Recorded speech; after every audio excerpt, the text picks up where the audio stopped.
নাম নিরঞ্জন পাশা, আমার বুকে নাই ভালোবাসা। যতক্ষণ আপনি ভালোবাসা দিবেন ততক্ষণে আমি আপনাদের সাথে আছি। আমরা সবাই বেকার। আমার বড় ছেলে হয়েছে সফটওয়্যার ইঞ্জিনিয়ার, ওর টাকা দেয় আমি অনেক চলি। একটা সময় এতগুলো সিনেমা অভিনয় করেছেন, কিন্তু এখন তো সিনেমা হচ্ছে না। আপনার সময়টা বর্তমানে কিভাবে কাটে? সময়টা ভালোই কাটতেছে, কারণ টুকটাক কাজ করি এবং স্টেজ প্রোগ্রাম করি, এবং না দিনটা অনেক ভালো কাটে। যেমন বিকাল হইলেই আর কি, সন্ধ্যা হইলেই বড় ছেলের কাছে প্রথম ফোন দেই, তারপরে ছোট ছেলের কাছে, তারপরে মেয়ের কাছে। সংসার নিয়ে ভালোই আছে। এবং টুকটাক ইউটিউবে তো অনেক কাজ, আগে ইউটিউবে কাজ করতাম না, কিন্তু ইউটিউব ছাড়া ওখানে দেখলাম সবাই ইউটিউবে করে এবং নাটকে করে। আমি ফিল্মে ঢুকছি 1984 সালে, 85 থেকে কাজ করি। যেমন সাদা কালো ছিল সিনেমা, আর এখন তো কালার হয়েছে। আমি 26-ও কাজ করছি সিনেমাতে। আমার বড় ছেলে হয়েছে সফটওয়্যার ইঞ্জিনিয়ার, ওর টাকা দেয় আমি অনেক চলি। আমার এইটাই আনন্দ যে আমি অনেক ছেলের টাকা দেয়া আমি চলতে পারতেছি আর কি। আমার একটা ছেলে খুলনা ভার্সিটিতে পড়ে, আর মেয়ে এইবার কুষ্টিয়া মেডিকেলে ডাক্তারিতে পড়তে আছে। আমি সকল মানুষের দোয়ায়, আমি একজন ফাইটার মানুষ হইয়া আমার 3টা ছেলে মেয়েই ভালোভাবে হয়েছে। এটা শুধু আল্লাহর রহমতে, মানুষের দোয়া। এই জন্যই আমার 3টা ছেলে মেয়েই খুব ভালোভাবে আছে।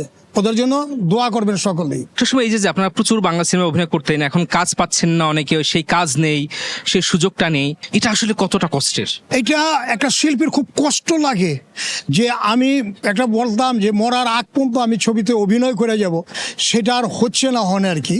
কারণ ছবির সংখ্যাটা কমে গেছে আর ডিজিটাল হয়েছে। আর আমারও 3 কম 70 বছর বয়স, আজকা পর্যন্ত চলতে আছে আর কি।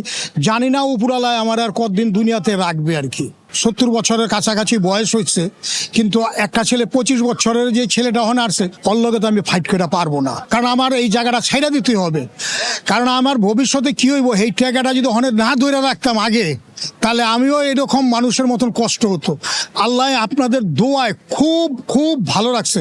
এবং ফিল্মে আমার 68,000 গ্রামে আমার বসার চেয়ার কইরা দিচ্ছে একটা শিল্পী হিসাবে। এর থেকে বড় পাওয়া আর কিছু নাই আর কি।